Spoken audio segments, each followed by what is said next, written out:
Have you ever wondered why the wealthy seem to just, play by an entirely different set of rules? Well, today we're decoding the hidden systems of money.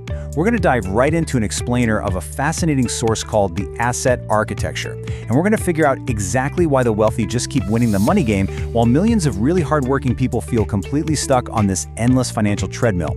If you want to understand the invisible structures that actually dictate financial success and failure, you are absolutely in the right place. Okay, let's dive into this with a scenario that honestly might sound a little bit too familiar. Picture two friends. Both are exactly 25 years old.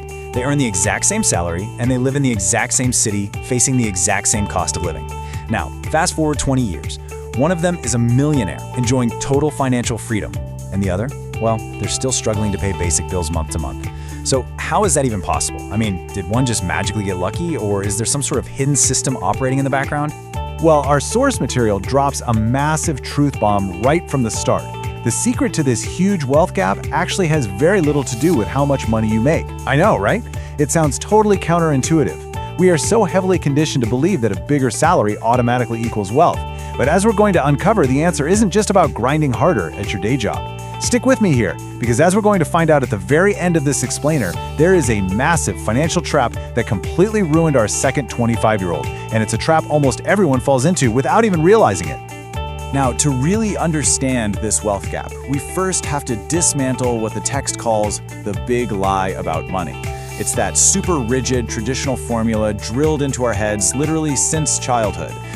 Study hard, get good grades, find a secure job, work your fingers to the bone, and just save whatever money you have left over. We're promised that if we just follow this neat little linear path, eventually we'll become wealthy. And it feels safe. It sounds totally logical. But there's a glaring flaw in this traditional system. Just think about it. If that standard formula actually worked the way they promise, then the hardest working people in our society, our teachers, our nurses, our firefighters, they would logically be the absolute richest people among us. But they aren't. And that exposes a really huge misconception. Income and wealth are simply not the same thing. You can earn a massive six-figure salary and still be completely broke by the end of the month. Conversely, someone can earn a totally average income and become completely financially free. The wealthy realize early on that they can't just work for money. They have to engineer a system where their money actually works for them. What's really fascinating here is how the text frames life as a game, but it quickly reveals that we are not all playing the same one. See, most people spend their entire lives playing the left side of this equation, trading time. You work an hour, you get paid for an hour. No work, no money. It's an exhausting treadmill because your earning potential is strictly capped by the 24 hours in a day. The wealthy, however, are playing something completely different. They're playing the game of ownership. So instead of constantly selling their precious time, they use their resources to buy assets. So the crucial point is, what exactly is an asset in this context? It's really not just some fancy accounting jargon. An asset is simply something that puts money into your pocket, and critically, it continues generating that income even when you are sleeping. Just think about the profound difference that makes. While most people are out there trading 8 hours of physical or mental effort for a paycheck, wealthy people own things that are awake and earning money 24 hours a day, 7 days a week, 365 days a year. So what do these tireless workers actually look like out in the real world? The source highlights some prime examples: a business, rental properties, stocks, royalties from creative work, or even modern digital products. And the beauty of this is, unlike your daily labor, which totally taps out the second you get tired, this game of ownership scales infinitely. You can only physically work one job at a time, but you can own 100 different assets simultaneously, all just pumping money back in your pocket while you go about your life. But listen, we need to shift gears for a moment, because the text also dives into the darker side of this game. It explores a fairly brutal, unfair truth of modern society: the poor tax. It is a tragic irony that the less money you have, the more expensive your life actually becomes. When you are stuck in survival mode, lacking the capital to actually buy assets, you're pretty much forced into a cycle of short-term, high-cost decision-making. And this brilliantly illustrates how that works. Imagine two people who both need work boots. The person with some wealth buys a quality pair for $150. Now that hurts the wallet today, sure, but those boots last a full 10 years.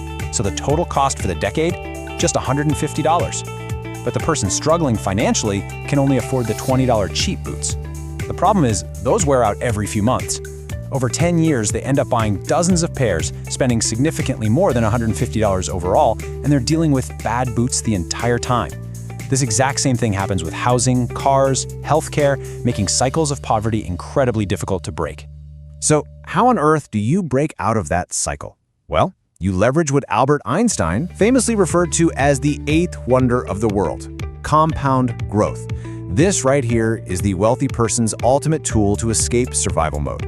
It's that mathematical magic that happens when your money starts making money, and then that new money starts making even more money. Let's look at how this builds over time. Say you invest $1,000 at a 10% return. Year 1 gives you $1,100. Honestly, that $100 gain feels pretty invisible. It's so easy to get discouraged. But by year 2, you aren't just earning on your original $1,000, you're earning on the $1,100. So you get $1,210. By year 3, it's $1,331. You are building momentum. Compounding starts out really slow and honestly, kind of boring. But if you have patience, it ultimately leads to explosive exponential growth. The wealthy don't seek out quick wins, they seek long-term multiplication. Which brings us perfectly to the secret wealth formula outlined in the source. It's really just 4 steps: earn, save, invest, and reinvest. Now, almost everybody does step 1. A good chunk of people manage to do step 2 and save a little bit. But most people stop right there. Their money just sits in a bank account, losing value to inflation. The wealthy, however, push through to step 3, and crucially, they master step 4. They reinvest.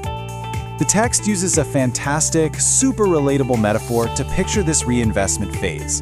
Imagine planting a seed that grows into an apple tree.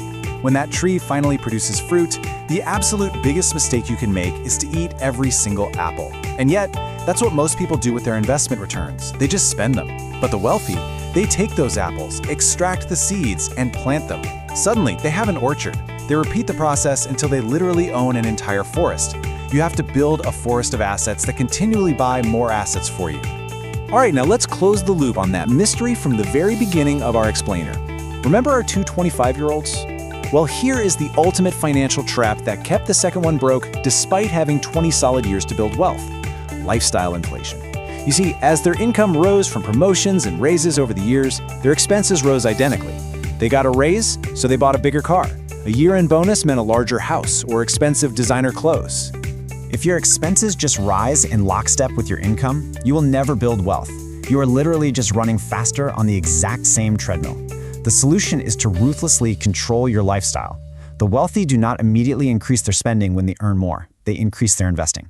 You really need to view every extra dollar not as a ticket to buy a new toy, but as a tiny, dedicated employee whose only job is to go out into the market and recruit more dollars for you. Which leaves us with this final, incredibly powerful question from the text to reflect on. Are you working merely for comfort, or are you actively building assets for freedom? Income might make your current life comfortable. It pays for the nice apartment and all the streaming subscriptions, but only assets can make you truly free from the obligation of trading your time for money. The systems are out there, the math is completely proven, and you absolutely don't need to be born rich to start playing the game of ownership today. So start planting your forest.